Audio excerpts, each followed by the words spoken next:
We're going to talk about that a little bit later. I want to go ahead and get your mind frame kind of where I want it. Do you know that? Do you mind if I hypnotize you? Let me just try this. I just learned this. I haven't even told Tegan about it. I want just play along with me. Do not answer the question if you know the answer, okay? Because everybody just don't get hypnotized very well. But I want you to keep track of me. Listen to me carefully. A man left home trotting. He turned left, he trotted. He turned left, he trotted. He turned left, he trotted. And as he come back home, there was two masked men. Who were they?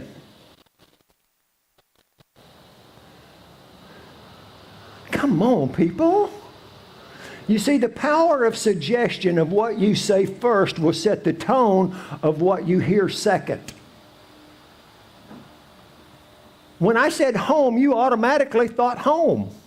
But if there was a picture of a baseball diamond right here, you would know that when he came back, it was the catcher and the umpire. But see how we can manipulate people by what we say, what they think they hear. I'm just going to say pray for me and Kathy and Debbie, because we're trying to work on communication, and the more you work on it, the worse we get. She speaks women tongue, and I hear men language. It is not work. But anyhow, it's going to be better when we get through it. But that's a good example. You know, we don't always hear what we think we hear. We can say the same words. But I want to set the stage with that. I've told this story before, but it may have a little different meaning today with the direction I want to go. As years ago, we were over babysitting my grandchildren, and I don't remember the exact, men, we don't remember anything. But I'm going to say Kathy asked Abe to do something just because Kathy is a polite person. I would have told him to do it. I'm not that polite. But anyhow, long story short, little boy says no. And I don't remember what she said, but he replied back, "You're not my mama." Now, how would that affect you? I want to know. I want you to go just like the guy running, trotting, turn left, turn left, turn left. How does that affect you when a child tells you no? I want you to feel that feeling when a child tells you no. I want you to think it and feel it for a moment. We can hear it and not feel it. But most of us, when we think of a child telling us no, depending on how old you are, the first thought might be a backhand. So let me rephrase this a little bit. How would it be if you told your parents no? What is the feeling then? Pain? Do you get my drift where I'm going with this? It's how does no make you feel? Whichever end you're on.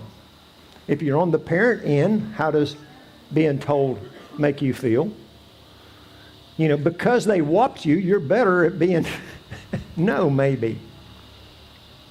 But the whole deal that I want to do today is we're going to talk about horses telling us no.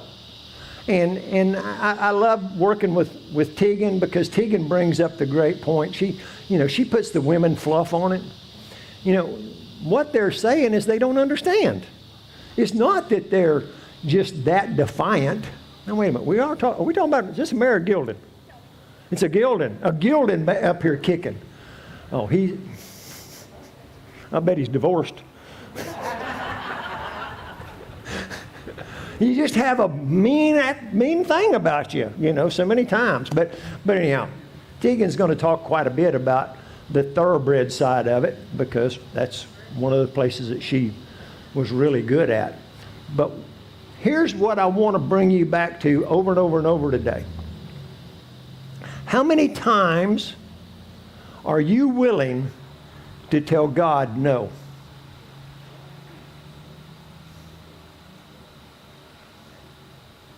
Have you ever said, I know I shouldn't, but? You just told God no. James 4:17 says to know what to do and not do it is telling God no. He says it's sin. That's telling God no. Any sin is after we told God no. So we're going to talk about this with the horse. We're going to come back. I got some really great stories today for you about great people in the Bible that told God no. Because it's, I know that you've done it, just some at more levels than others. And we want to kind of mull through it and figure out how we get past telling God no.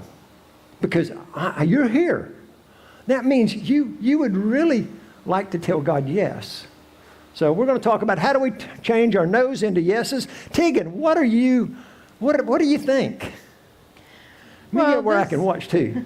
This is Richard. He's a thoroughbred. That's all I know. From what I'm witnessing with him, thoroughbreds tend to be what we call high self-preservation, meaning they want to stay alive a little more than some of the other horses seem to care about. And it's a lot easier to stay safe in your herd, where strength in numbers. He has been separated from his herd, isolated, not given any direction, and he's very worried about that. So all the antics that you're seeing coming from him right now, it's just him trying to process the fact that he's out in a big, scary world by himself where he has no protection. And it's going to be our job to help him understand that he doesn't need to be concerned about that. On top of, he also needs some manners because he is quite pushy. I wonder if he would kick you. He's got back feet. Any horse with back feet can kick you. That was the answer I wanted. I mean, if they have feet, they can kick. If they've got teeth, they can bite. If they've got feet, they can kick. So, we were all set up today. I totally had everything planned for me to ride the whole time. I was going to be on the horse when church started, and I was going to ride. It's the white horse that I've been using. Well, I guess I did too good a job because they sold him. So we can't use him now. So they brought us another horse that, they said he was terrible. And Tegan and I apologize for interjecting. I don't want to use the word terrible. They said she was crazy. Oh, okay. So we watched him lead this thoroughbred over, and it's like, there ain't nothing crazy about that horse.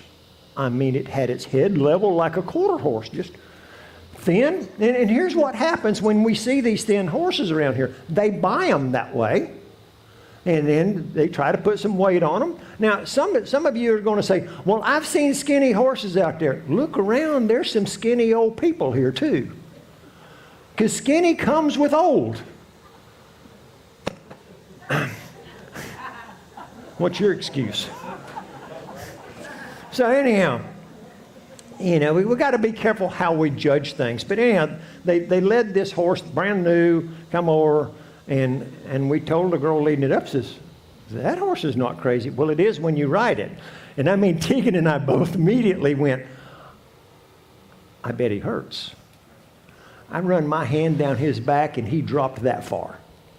If you ever have, your horse seems better on the ground than riding, just take your finger and your thumb and just run it down each side of their backbone. And if they're sore, they'll squat trying to get away from the pressure. I'm surprised he hasn't really hurt somebody. Yeah. Because he was really hurting. I mean, that's something that we always need to be checking when things change. When I was I'm going to help with the questions.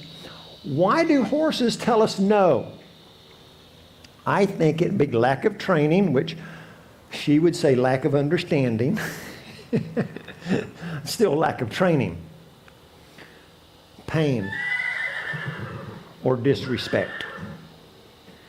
I have a lot of tolerance when I started babies that had no human problems.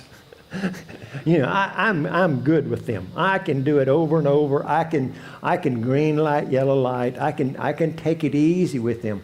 But you get me an older horse now that is trained and that knows better. This one is neither of those. No. I don't tolerate that. It's kind of like, me and Debbie and Kathy, we call each other out when we're getting out of line, right then. And that's the way we can do these seasoned horses. And isn't that what Christians are called to do to other Christians when they see them acting out? We live in a society now. We got to come over here by the lights or I'm going to get in trouble. We live in a society now that don't offend anybody. We live in a society that says, you have to love me. Love never helps you go the wrong way. That's not love. That's not love. God loves us, but he's not going to help us go the wrong way. In fact, if we tell him no, we're going to read stories today about there were some pretty severe consequences for telling God no.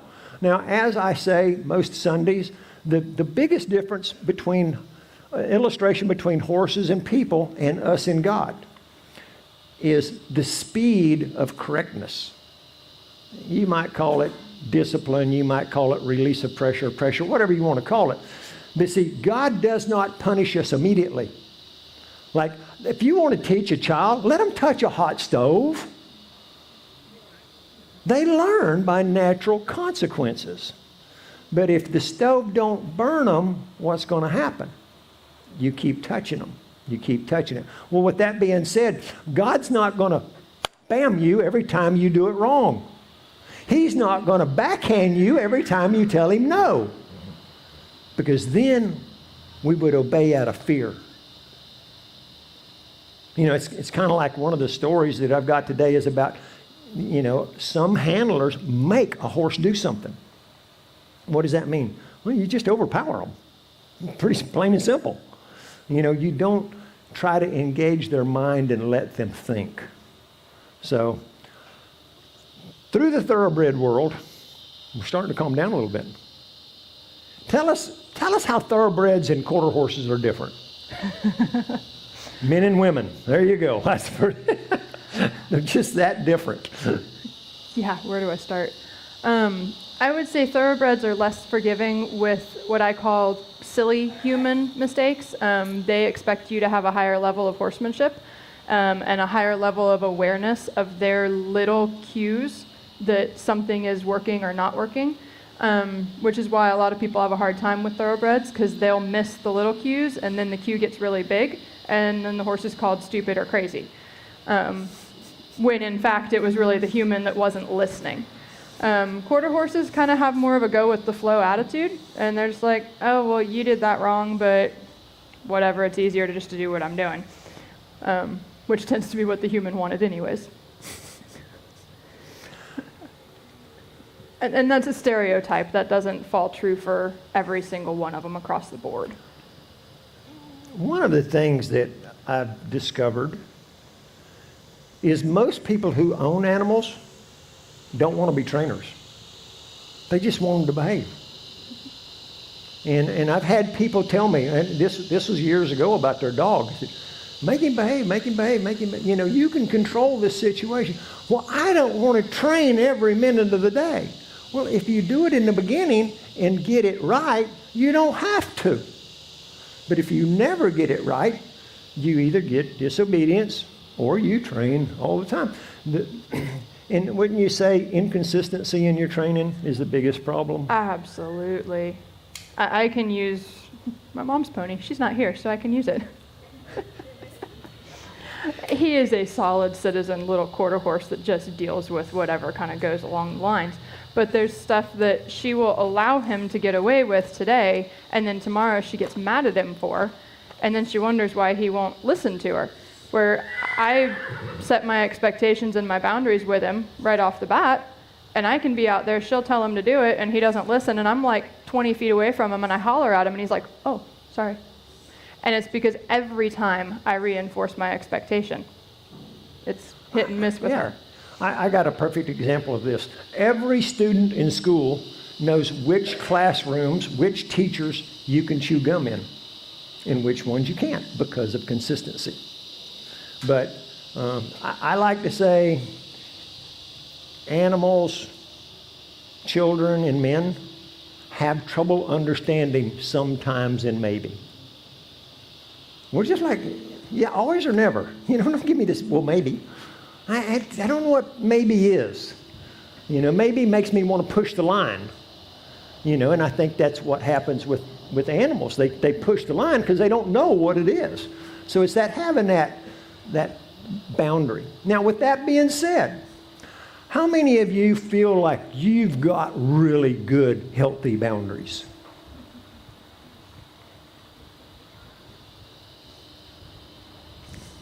Two people. We got to get more chairs because we're starting a class Wednesday night on healthy boundaries. You know what? Here's what I found out, and this is so sad. Kathy and I have been doing this for a long time, and she will agree with this. The people who need it the most won't come. That's why they need it the most. Same thing with any of it. The people who need God the most are not around God. The people who need a particular class, they're the ones who don't come to the class. Debbie does a financial peace class. The people who need it the most don't come. That's just standard. That's just how it is. That's how people are. We're busy. So with that being said, Wednesday night in the building from 7 to 8, I'm starting a new healthy boundary class. Debbie's going to be helping me with it. And you can see her. Also, Kathy, while Tegan and I work with the horse a second, can you do the next Saturday information? I'm going to let you. Well, I could if I hadn't lost that piece of paper. Hold on. Caught me off guard. Okay. So we're doing a leadership influence day. We're going to talk about things, how leadership and how it applies to Cowboy-up Ministry and the things that we can do here to spread the good news and the power to live it. And so we're going to have that class on September 13th, right here. It's a Saturday. We're going to have it over there in the classroom. We're going to start sharp at 9 a.m. We're going to conclude around 2 o'clock. Lunch will be provided. So you are welcome to that, but we need to know by this Wednesday if you're going to come, because it's going to be this Saturday the 13th, and we need to plan food. So please see Miss Debbie back here. She's got her pretty pink fuchsia shirt on today, and if you'll see her and give her your name and contact information before Wednesday so she can get the right amount of food planned, because it will be good. There'll be a lot of stuff there, and we don't want to over provide and we don't want to under provide, so please let us know that. But anyway, it's free to you. Just come and let us know you're interested. We're going to be talking about people and how we can minister to people. So hope to see you on Saturday.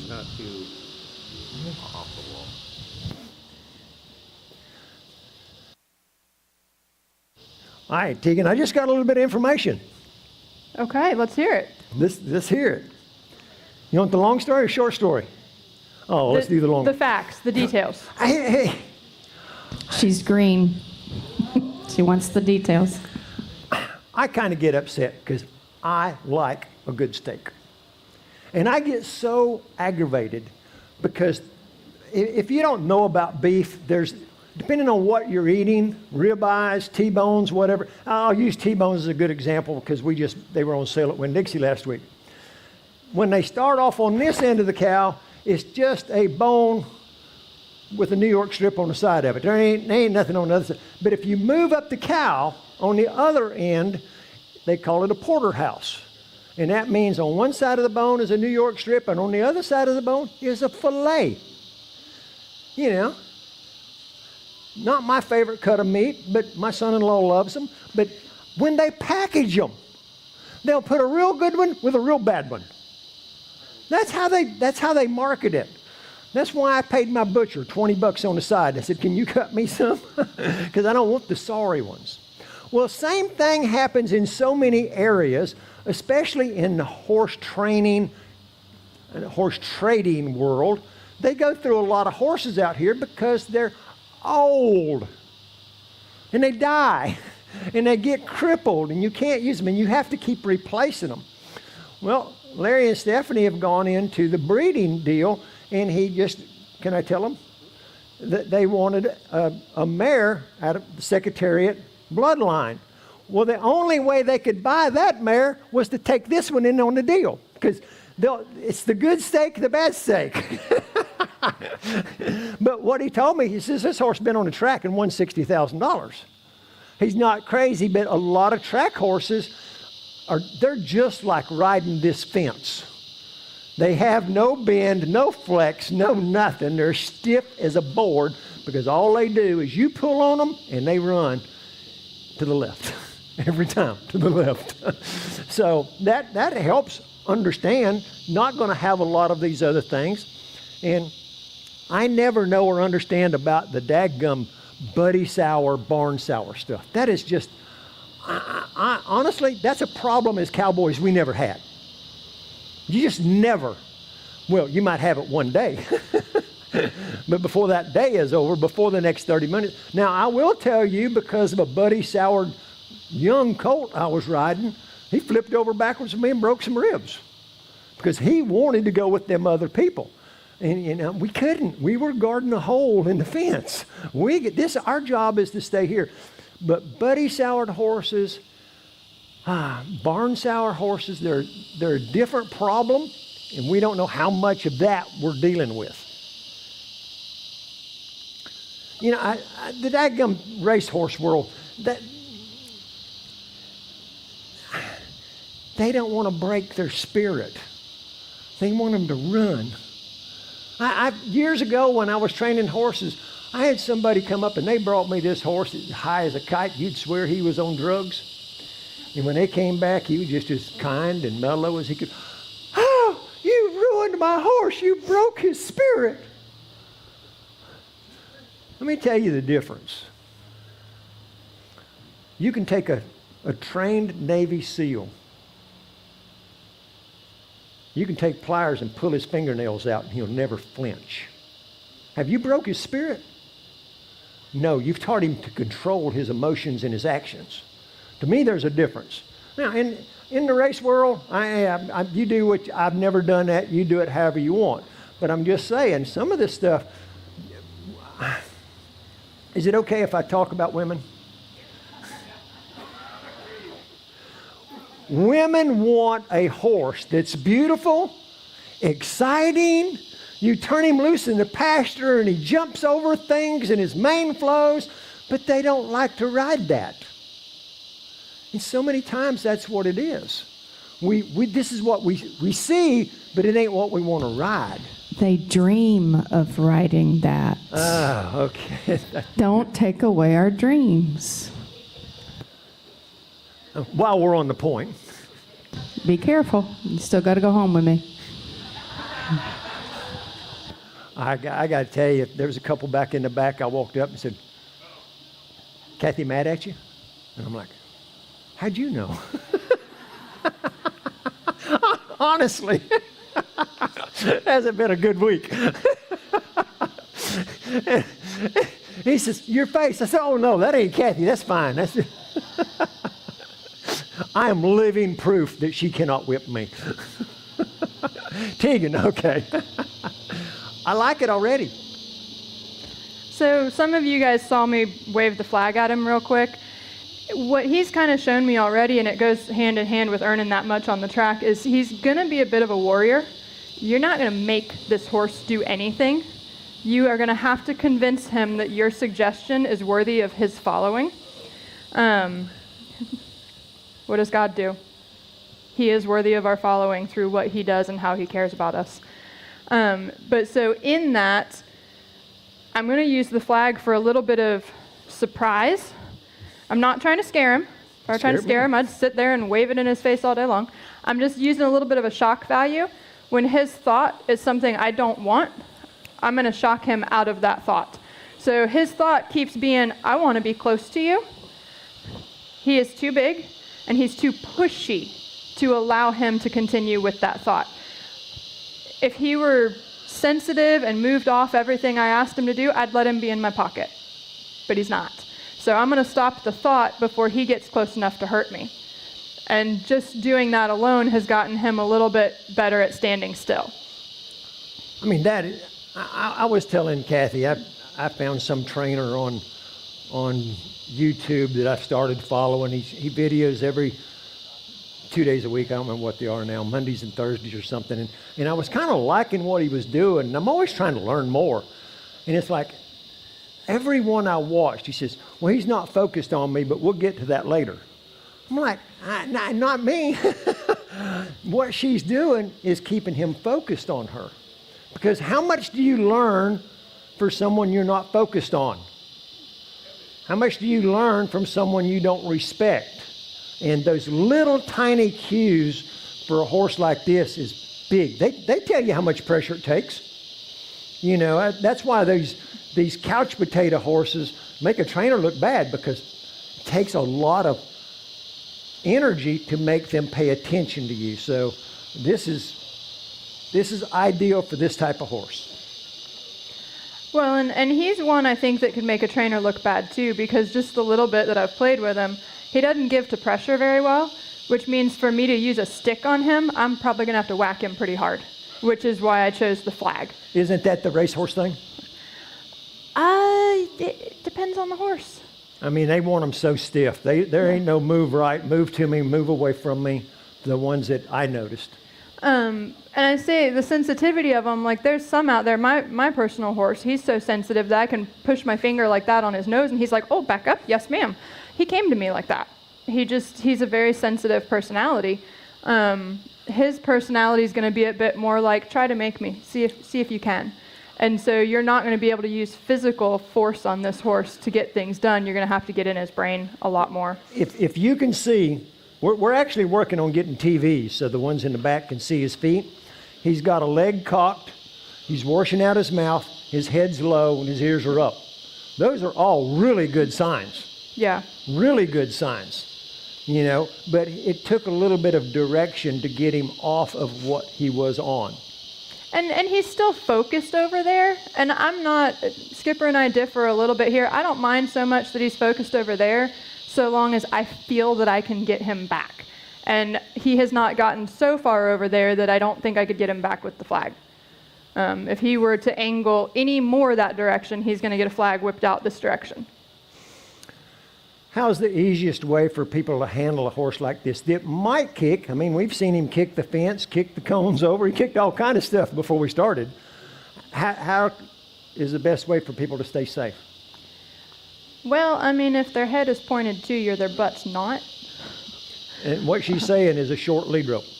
Yeah. You can't be out on 10 or 15 foot of lead rope and not be able to get their nose to you. Yeah. If I thought, and I'm not going to say he won't, I'm not going to say he will. He was kicking when he was alone. I haven't seen him kick on halter. But if I'm concerned about him kicking, I'm going to take my lead rope up like this, and I'm going to maybe come here first. Maybe, okay, he gave to that pretty well, so that tells me I can probably get his head. And then as I explore him a little bit more, I would just watch his signals. You know, as I get farther back, does an ear cock back in a, I'm concerned about you being back there way? Does his head come up a little more? Does he shift his hip towards me, saying, I don't like that, I'm threatening you? I'm going to watch all those things. Those are all yellow to red lights. Explain the yellow. Yellow light is exactly your traffic signals. Like, you need to slow down. Like, you need to slow down now. You're going too fast, and the horse is warning you that you're about to hit a red light, and a red light with horses is you're going to get hurt. Red light means you've got a battle on your hands. Yeah. You're in for the fight. How many of you know, how much do you learn when you're mad? Nothing. And when a horse gets mad, when you get mad, the horse was already mad. I promise you. Mad, or to a point that they're so scared that they're in survival mode, meaning they will do anything it takes to survive. Mad, anger, or survival is going to get you hurt. Mm-hmm.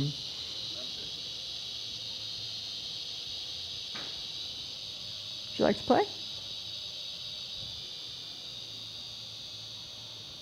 I don't know if I want to play or not. My shoulders feel good. You play. How's your back feel? We have to decide which one hurts the most this one each day who's training. I'm pretty good at the moment. I would just be curious of, and try it with your hand, flexing him. And what Tegan and I'm real big, I learned this a long time ago. We talked about some people have a tendency to make a horse do something. And what that means, you just overpower them, use more strength than they do. But when they're flexing them and they're pulling on that lead rope, a horse, if you try to overpower a horse, and for this one, him being a thoroughbred, it don't take much to make him defensive. So once they get defensive, it's hard to work through that. So what I found out over years is if I will do it with my hands, they don't automatically get defensive. I pull on that lead rope, they're ready to bow up. I mean, that's kind of like, that won't be a good illustration. If you got a little bit of road rage and somebody jumps out and they're cussing you, you're defensive already. So the same thing goes. We don't want these horses to be defensive.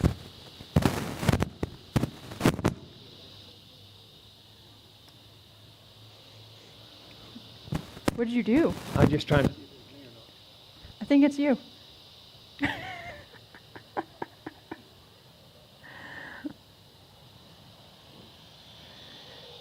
So in doing this, you guys will see that, yes, I've gotten his head turned, but it's super slow.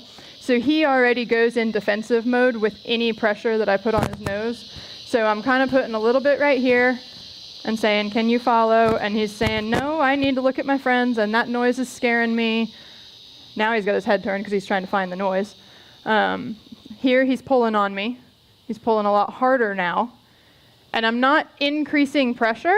I'm just holding my hand in a certain spot, and when he releases that spot, the pressure goes away. Here it might be a little easier just because he's going to be able to face his friends. So there, yes, I got it done, but I would say it was more because he wanted to look where his friends were. But yeah, so these guys that do well on the track, like I said, they're warriors. They're designed to fight for their place on that track. So anything that he perceives as pressure or a fight, he's gonna rise to that occasion, and it's not always gonna be a good occasion to rise to, because here he's fighting this. He doesn't understand the question, but he's also not trying to find his way out of it, because for him, it's a fight. He needs to battle through this, and he needs to win it. And he's too big for me to try to force it, so I have to wait till he finds the answer and convince him that it's the right thing. You'll notice I have my left hand on his shoulder. There we go. That was a good give. That way when he does step over into me, because he is doing that, he pushes me away from him. I really believe that a lot of that has to do with racetrack horses. I mean, they're not pulling their nose one way or the other. No. They want them running straight, and when they get in their mouth, they want them still running straight. Yeah. They want just enough that they can change from the outside to the inside going this way. They don't want no head bend at all. So being off the track tells us all that. Whose white Dodge is blinking?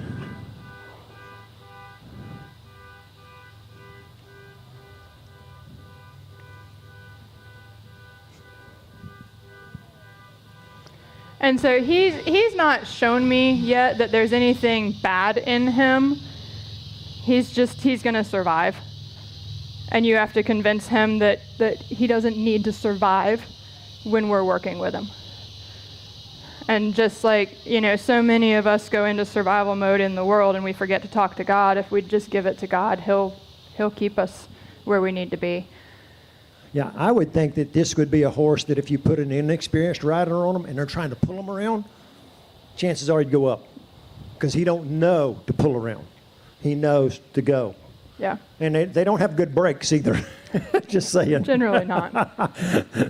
You have to teach them to give to pressure. Yeah. And everything we do in I call it civilian life, because we're not on the racetrack. You've got your racetrack world and your civilian world. Yeah.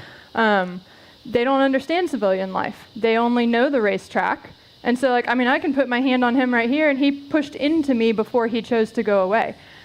Another person, he might have won that battle, and therefore it makes that battle bigger and bolder, because now we learned that that's how he gets out of that pressure. So push his nose over here, go away from me. Maybe move your shoulder away too. Yeah, there you go. And so horses like him, to do it right, to do it well, to have a really awesome, cool horse in a couple years, you have to go slow. Honestly, though, it's worth it, because these guys, once you get them connected with you, they'll give you everything they've got and more every time. But you have to earn it. I kind of like the idea of what we've been doing with the white horse, where we use the same horse and see a progress. And, if you're good, I'm good with using this one for a few weeks. And because I think he's got a really good mind. He just doesn't have the training that in our world. He has racehorse training, but not riding training, where I want you to move your shoulders, move your head, move your ribs, move your hips. And I will say real quick, Tegan is much better at these thoroughbreds than I am, because I want to get a little more forceful. You'll have fun with him if you do that. Not really. You guys will have fun watching, because he's the type, he's going to throw that attitude around, and he's going to mean it. And that's not to say that there won't be a time that you'll see me get bigger. There will be. But as long as, at least right now, he doesn't know what I'm asking for, so as long as he gives the effort, I'm just asking him to move his shoulder that way. When I ride, if I pull on my right rein, I want my shoulder to go right. And if he finds his way out on this lunging circle, great. But as long as he moves his shoulder right, that's all I'm asking for. So many times he's not giving her a yes, necessarily. But it's not because he's being disrespectful. It's just he doesn't understand the request. That he doesn't understand. He's not saying no, like we're talking about. A good illustration in the Bible of no is when God told Jonah to go preach to Nineveh. Jonah said a hard no. In fact, he went the opposite direction. If you don't know the story, it would be one that would be really good for you to read. That's the story of when he ran away from God, telling God no, wound up being thrown in the ocean, and a big fish swallowed him and then spitting him up back on the land, and he decided he could be obedient to God. See, saying no to God sometimes has some severe consequences. And we want to keep that in mind as we say no to God, because to know what to do and not do it is the same thing as saying no.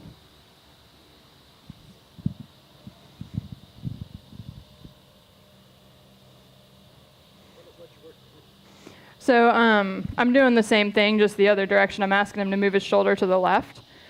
And, usually you'll see Skipper or I, ask them to go, swing the rope at their shoulder, tap them until they move. I could do that.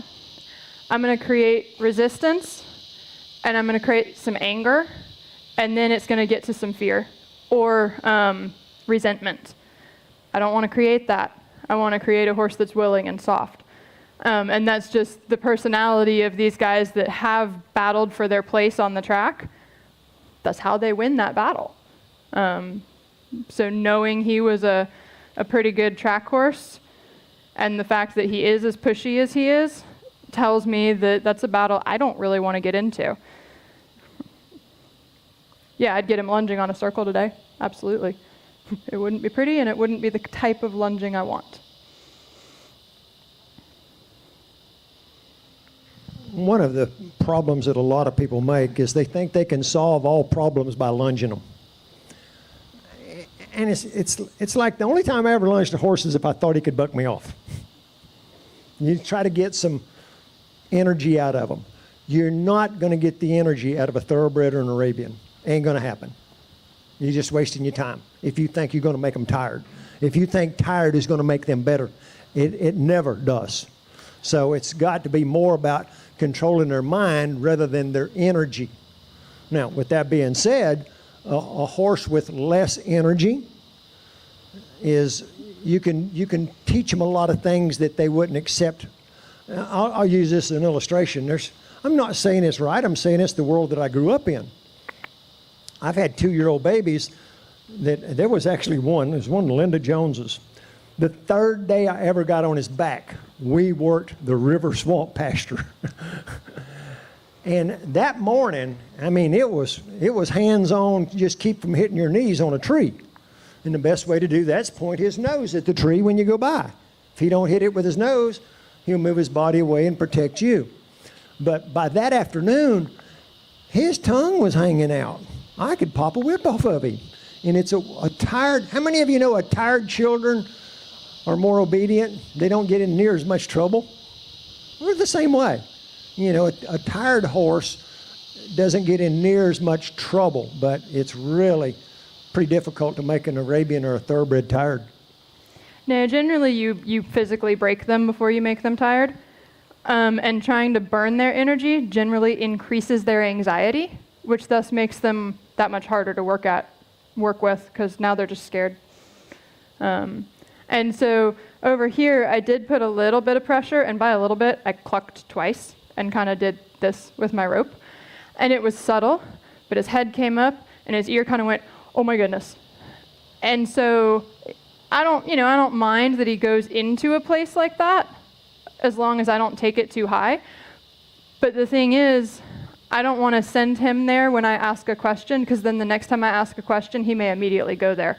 And I want him thinking about me, not about the fear that I'm going to put into him.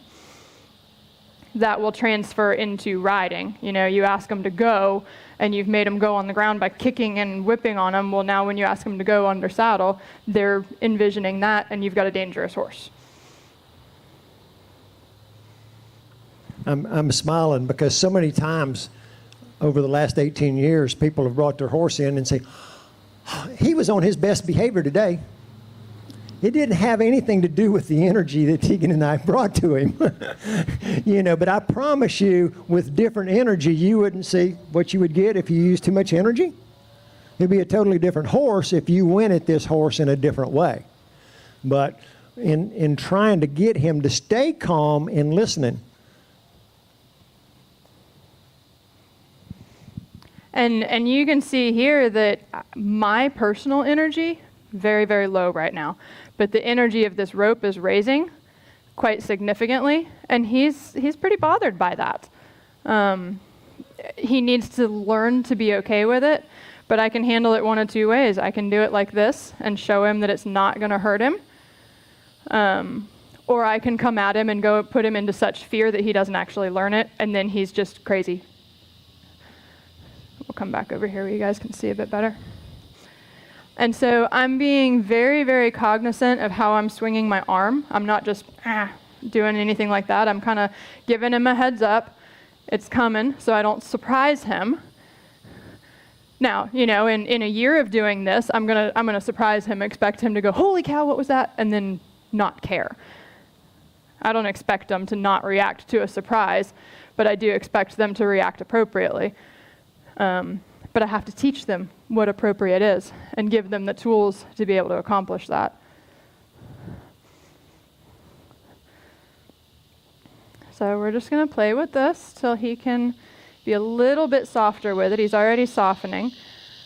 I don't like him turning his head because there he's blocking me and keeping me from getting over there. He's saying, I don't like what you're doing. I'm going to try to do something to get out of it. Here's, if I look away, maybe it goes away. His form of saying no. I don't like that. That's too much. That's exactly what it is. Yeah. It's just like, you know, when God tells us something and you're like, God, really? That's a lot to ask. I'd rather not. He's going, no, I don't want you over there. When you're over there, it's uncomfortable. And okay, maybe if you're going to make me put you over there, I'm going to move. So this is where if I had started using my rope to send him around a circle, I would have reinforced the fear of the rope, because now the rope moving bites him. Attaboy. And what you guys can't see is he's clenching his jaw here. He's standing, but he's not okay. he's a guy that got in trouble, going to keep his mouth shut and bow up. I would agree with that one. He just doesn't know why he got in trouble. He's not actually in trouble, but he doesn't know that. But this was a good thing, and I think it's different with every horse about the green light, yellow light. You know, eventually you got to get into the yellow light to advance them, but it's knowing when and how much. You know, you can't just live to where he doesn't care. But see how she went through the yellow light to now it's green. Well, and you have to be careful reading green versus shut down. He's kind of on the borderline of going between green and shut down. Here he's kind of waking back up a little, noticing some of his surroundings. He's starting to breathe a little bit more. When they're tense, they'll stop breathing as much. So we're getting some deeper breaths, some blinky eyes now. I started telling you this story this morning, and then squirrel went by or something. I don't know. I forgot to finish the story. But I read about a study of training horses, and they really did this study. They trained for 2 minutes, and then they let him rest for 2 minutes. Train 2 minutes, rest 2 minutes. That's all they did, the whole session. It was 2 and 2. The other one is they trained for 4 minutes and 4 minutes. 4 minutes, 4 minutes. You get it, what I'm saying? Said it was unbelievable the next day how much more the horse on 2 minutes had retained. Unbelievable. You know, I know you've heard me say when I was studying about trick horse training, this woman says, you know, she had horses in to train for trick horse training. And the typical trainer, you know, depending on who you go to, maybe it's them. If it's a big barn, somebody else brushes and saddles. You just get on, ride for so many minutes, maybe an hour, probably not. And somebody else cools them off, unsaddles them, and washes them. But this trick horse trainer said that she realized that she trained for an hour a day, but it was 15 minutes 4 different times. Now, I'm going to give you an illustration of that. When the first time I ever drove a semi, it was funny. It was a cab over International with no air conditioning, no power steering, and we bobtailed to Jacksonville. That is not how you want to learn to change gears in a semi. But you know what? If you get on a main road, you only have to change gears one time and you can go 50 miles. But now if you go downtown Tampa and you have to change gears at every red light, you learn and you stop and you learn and you stop. So stopping and going will help you learn it better. You know, I have problem trying to learn how to do PowerPoint when I only do it once every 2 or 3 weeks. You know, I need to do it over and over, stop and do it to make it an issue. But I like what you're seeing. I like him. I see lack of training in the, I'll just say cowboy world. Lack of knowledge. Lack of knowledge for what we want, but no attitude. Yeah, no, I mean, he's trying really hard as long as I give him what he's needing. If I come at him big and bad, he's going to meet me, he's going to rise to the occasion, and he's going to fight me. But if I come at him with understanding and saying, hey, I'm going to help you learn how to do this, he's like, oh, are you sure? Oh, okay, that's not too bad. All right, we're going to take one of them 2-minute breaks. I want to tell you a story about Moses. Now, whether you know much about the Bible or you don't, you're probably going to have heard some of these things. And I'm going to tell you, you could spend hours teaching about Moses. There is so much written about Moses. But I'm going to kind of highlight it to prove the point that I want to prove. But, yeah, Moses is the guy that God sent to Pharaoh to get sent to Egypt to get the Israelites. And he's the one that led them through the desert for 40 years. He's the one that parted the Red Sea. He's the one that threw his staff on the ground and it turned into a snake, and he picked it up by the tail and it turned into a staff. He's the one that God said, because they're out in the desert and they have no water. And there's just so many stories to tell. I'm not even going to do it justice, but it'll get to my point. You know, there was a point where they didn't have anything to drink, because if you ever heard the story, they were eating manna that God provided from the sky. But they needed water. And God told him to take his staff to the rock, strike the rock, and water would flow. And it did. That's going to be important a little bit later. But he's the one that did so many. He's the one that went up on the mountain with God and brought down the 10 Commandments. He's the one that led them through the desert for 40 years. He's the one that wrote the first 5 books of the Bible. But let me tell you the other side of Moses that we may not think of or may not know. And I may not be 100% on it, but I'll be close. He was a Hebrew child in Egypt. And at that time, Pharaoh, which I grew up for years thinking Pharaoh was a name. It's just a title. It's like king or president. There's Pharaoh so-and-so. I don't know which Pharaoh it was, but we're going to say king. The king, they're always scared of getting overthrown, because if your country gets weak, another country is going to come get you. So they're always scared of getting overthrown. So the king made a decree to kill all Hebrew boys. Well, Moses' mother, I don't know if it was from God or what, but she knew that the king's daughter went down to the river every day at a certain time. So she hid behind some reeds and waited for the king's daughter to come, and they put the baby in a basket. And they eased it behind the weeds where the daughter couldn't see him, and they pushed him out in the river. And the baby floated down. And Pharaoh's daughter found this baby. It's like finding a lost puppy on the road. You know you're taking it home. So she takes it home, and all at once she's got the baby. What is she going to do with a baby? But she's going to keep the baby. She loves the baby. And through godly circumstances, they actually got Moses' mother to take the baby home and nurse it for the king's daughter. I don't know exactly what age, but Moses, when he got of age, I don't know what that was, went to the palace. He was raised in the palace. He had the best education, had the best of everything. This is the Moses we just talked about. Well, then he saw an Egyptian beating up another Hebrew, which he's Hebrew. He got mad and killed the Egyptian. As the old story says, all hell broke loose. He fled the country. Moses became a shepherd for 40 years. He left all that he knew. And I'm sure that God used that to go from the palace to being a shepherd.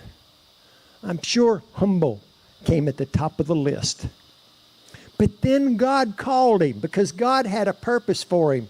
And God said, I want you to go back to Egypt.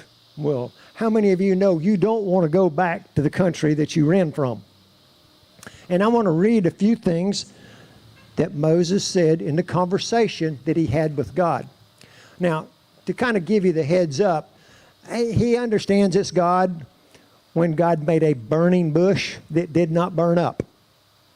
That was God's way of saying, it's me. You better listen.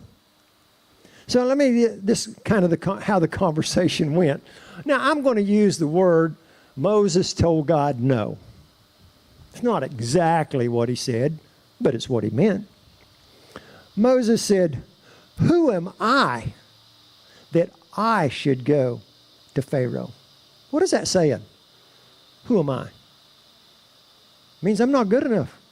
No, I don't want to go. No. He said, what if they ask who sent me? What is that saying? I don't have enough information to do the job you've asked me to do. What if they ask me who sent me? Wow. It reminds me It happened here at church. I guess it was one Sunday, maybe after church. It may have been before, I don't know. But a new person came up to ask one of our people a question. And he said, I got a question for you. And they immediately said, come on, we'll go talk to Skipper. He didn't even ask what the question was. The question was, do you have any weekday services? See, he could have answered the question.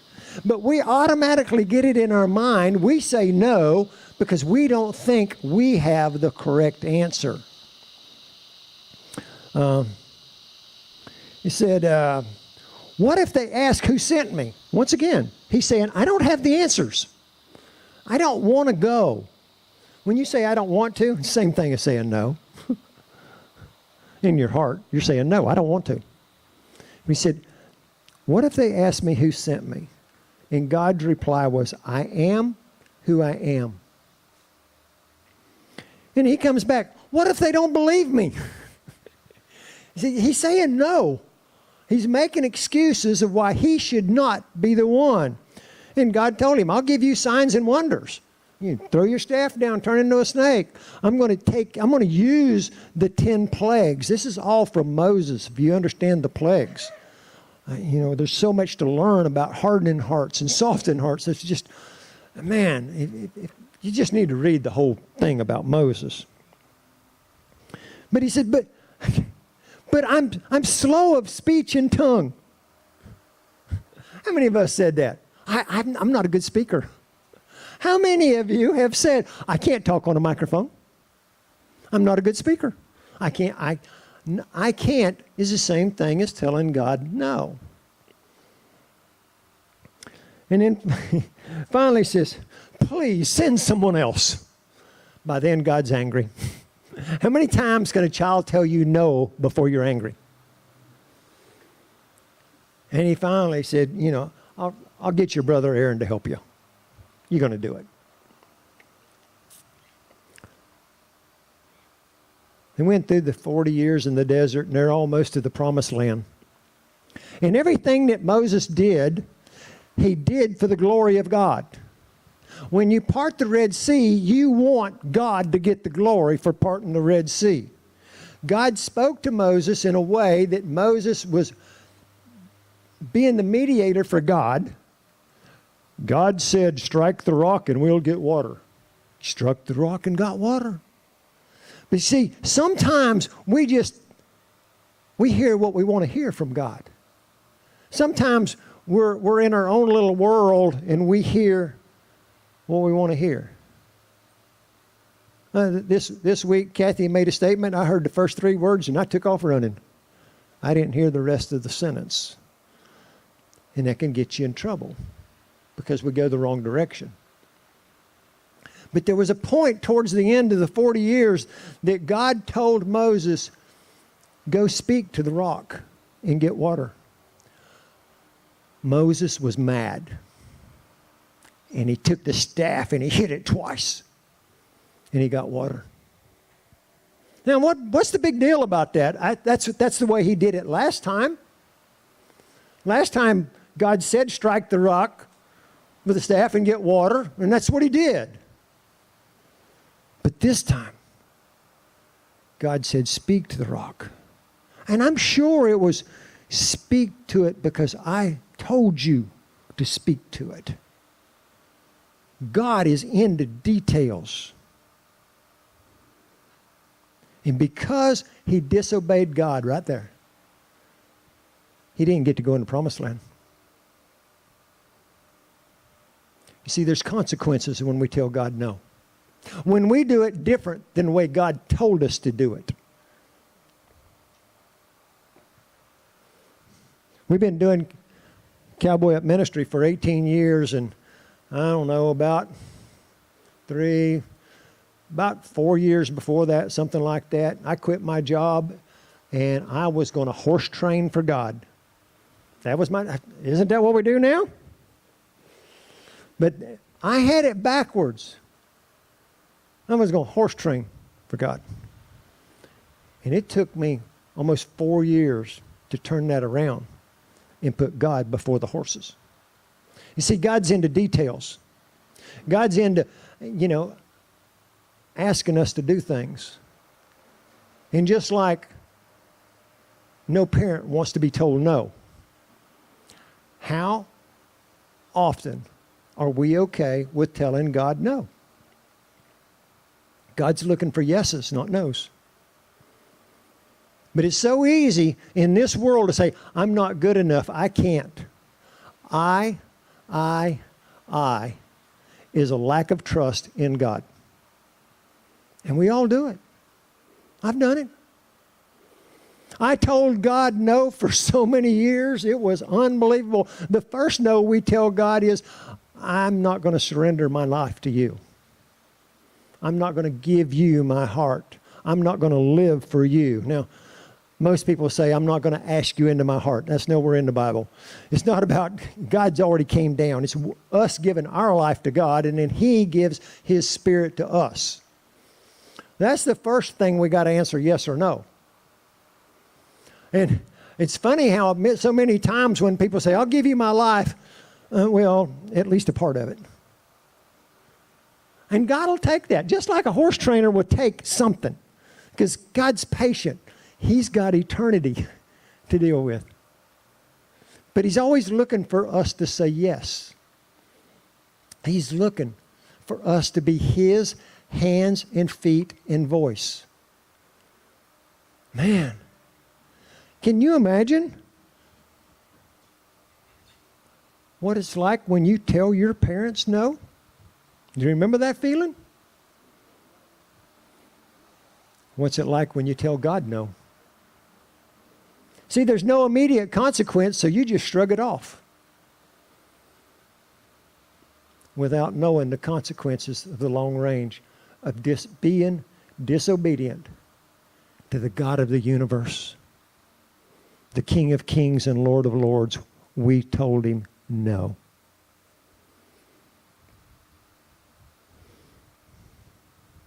I'm reminded of a skit we did one time about somebody that said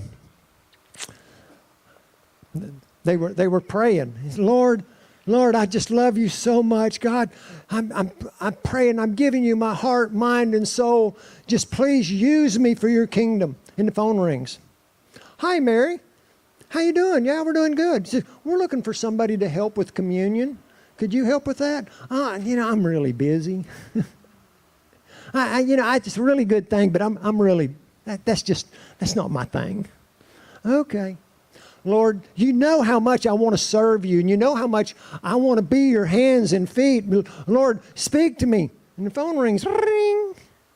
Hi, Mary, how you doing? Oh, I'm doing good. I said, we've got somebody that needs a meal. Could you fix a meal for them? They've been in the hospital. Oh, I'm just not a very good cook. And that's the way it happens over and over and over. God is speaking through other people to meet the needs of the kingdom, and we're telling them no. So I want you to challenge yourself to pray about it before you say no. Now, because Satan will make you run the wrong roads too. But I'm going to tell you where I'm at. I would rather do something thinking God told me to do it than not do it, and it was God telling me to do it. To know the right thing to do and not do it is telling God no. To know what you should not do and you do it anyhow is telling God no. We got to learn to tell God yes. We got to learn to trust God, because He will take us out of our comfort zone. That's what we're going to do with this horse. We're going to take this horse out of his comfort zone. Because here's what I know. If we can do it in our comfort zone, we don't need God. God wants us to know the power comes from Him. He wants the people to see the power comes from Him. When you speak to the rock, water will flow. As we close today, I just challenge you to pray that God will be obvious to you, the Holy Spirit. You will stop the chatter in the back of your mind so you can hear specifically what God would like for you to do or stop doing. And, I know in a group this size and on Facebook, there's going to be people that's going to say, I never heard from God. I understand that. But if you had to guess what's something God wants you to start doing, what would it be? If you had to guess what's something God would like for you to stop doing, what would it be? If you had to guess in some way you could serve the kingdom. People, here's what I know. I was so blessed in this. From early on, I was part of a movement that was bigger than I was. And that's what people need. They need a purpose in life that has eternal value. Let me tell you, it's right here. Right here is this eternal value. What can we do to invite more people, to touch more people, to be part of people's lives that don't know God? We're starting a whole new series on being better fishermen.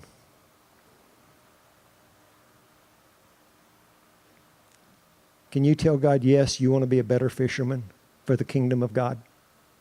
That's where we're going. Let's pray. Father God, I thank you so much. I thank you that you have given us everything we need to be what you've called us to be. Yeah, you gave us each a different personality and a different temperament and all of that, but you want to use who you created us to be and form that in who you created us to be through your Spirit.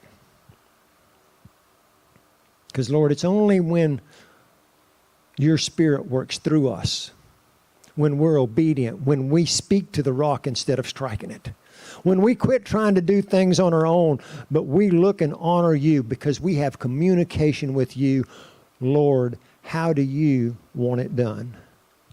Who do you want me to talk to this week? Give me the words and trust that he will. Lord, this week, keep bringing it to our mind to not say no and to say yes. And we thank you in advance. In Jesus' name, amen. Thank you, thank you. Please sign up with Debbie for this coming Saturday and Healthy Boundary class Wednesday, 7 o'clock.